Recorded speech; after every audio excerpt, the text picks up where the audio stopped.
Exploratory or topic reading is the fastest way to go from knowing nothing about a topic to being a relative expert in that topic. Its method is somewhat similar to the process of academic research.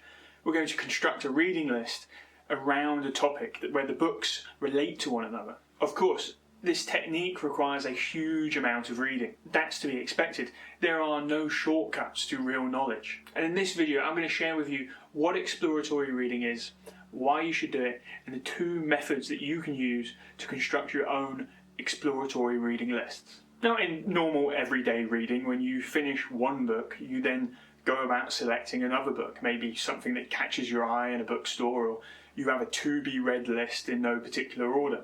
And there's no reason not to do this.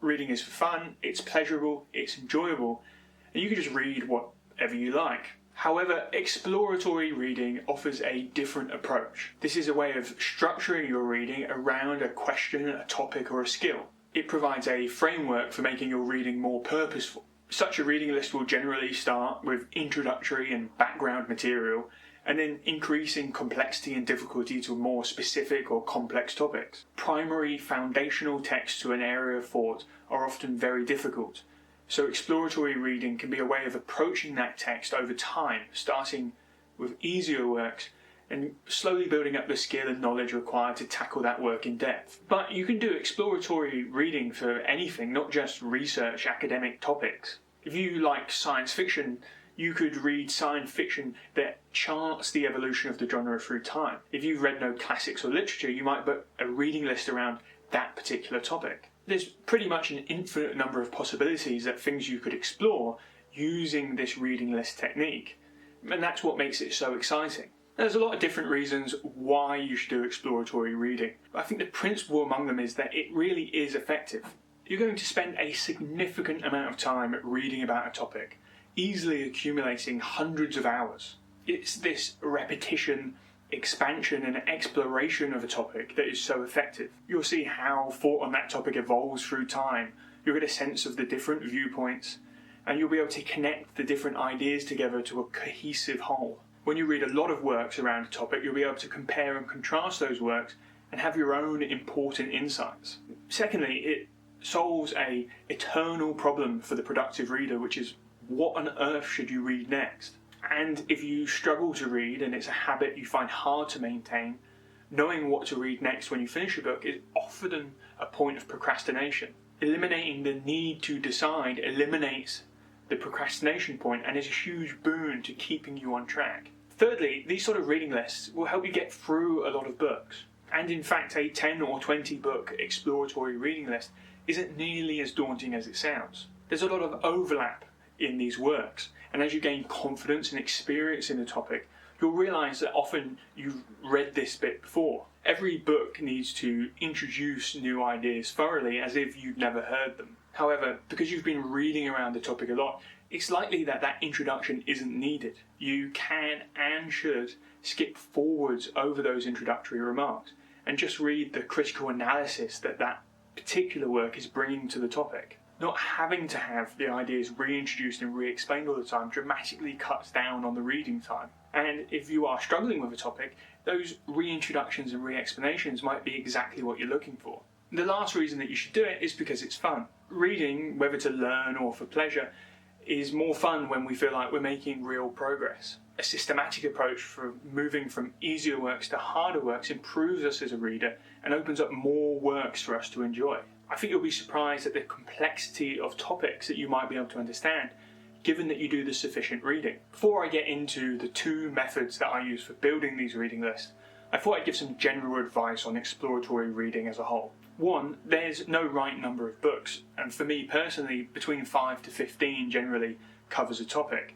However, this is going to have a lot to do with your own reading speed. If you are a slow reader or don't have a lot of time to read, both things absolutely fine, then you should choose a reasonable number of books that you're actually going to complete the reading.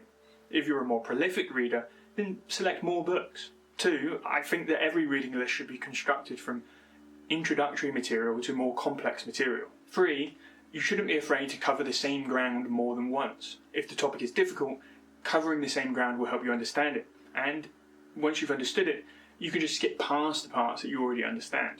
4, your list doesn't have to be set in stone.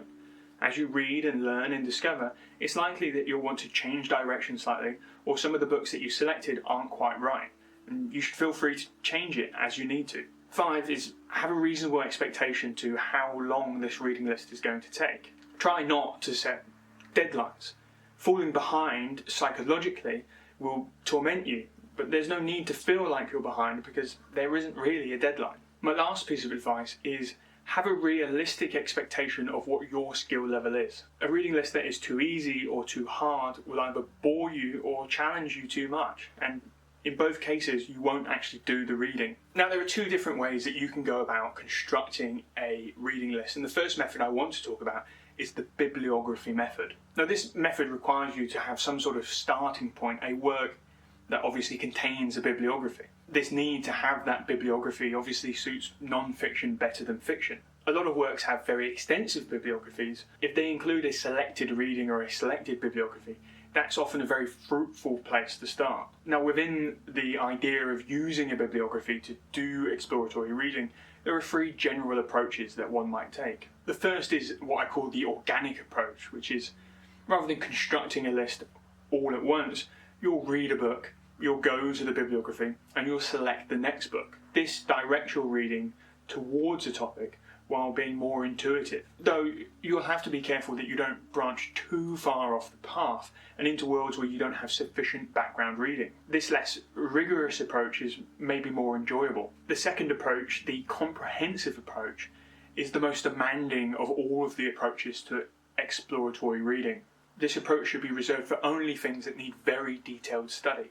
And you'll generally select it after having read a work and decided that it is of the most... Generally, you'll only select this method after having already read a work, and that work being of the utmost importance to you. And so you're set about reading everything in the bibliography. Reading an extensive bibliography is difficult and takes a long time, and so this is the rarest method. But if you manage to do something like this, you'll know almost everything there is to know about a topic. And the last approach that you could use is what I'd call the summary approach.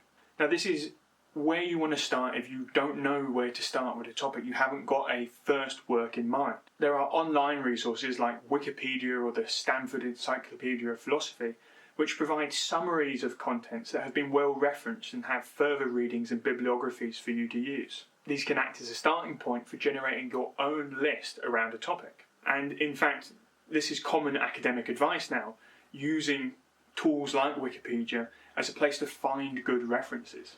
More often, I want more control over the reading list than the bibliography approach gives you. If I'm willing to put in a bit of upfront effort, then the research method can be very effective. There's a lot of different places that you can go to start collecting books around a topic. Amazon and Goodreads are obviously a starting point, though they'll be weighted towards bestsellers and are less useful for more technical or niche topics. Reddit and other niche communities will often have their own reading lists. Academics and students online publish their own reading lists as well because they're passionate about what they do.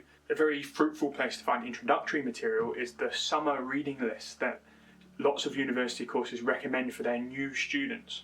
AI tools can do a decent job at finding books for you to read, especially when you use their web search functionality. However, like any AI tool, you should be very cautious when using those results. It's possible for it to make up books or recommend books that aren't actually suitable. So you should always use it as a starting place and not a finishing point. Now, once you've collected a broad range of recommended books, you should make a smaller list, a more selective list out of those books. You'll want to read their table of contents, get an idea of what they're about, maybe read some reviews, and try and understand where you should place them in the list, whether they're introductory or more complex or more specific. And it's that generating the list that actually starts to build out a conceptual map of the territory. That means that when you start reading, you know where you're going, and that helps you hang those pieces of information within this conceptual structure, and that'll help you remember it. No matter what method or topic you choose, exploratory or topic reading can be a really exciting part of your reading journey. It isn't just limited to academia and students, but anybody who has a curious and open mind, which I hope all readers do. If you're coming to the end of a book, maybe you could engage in such a project for your next book. Have you done any exploratory reading? Have you put together any of your own reading lists? What did you learn? what was the topic and maybe what was the list. I'd really like to hear about that, so leave me a comment down below if that's you. And if you like these sort of discussions, then you might also like my writing, which I do on Substack, and there's a link for that in the description. For now though, I want to thank you very much for listening. My name is Harry Smith, and this is Pages to Practice.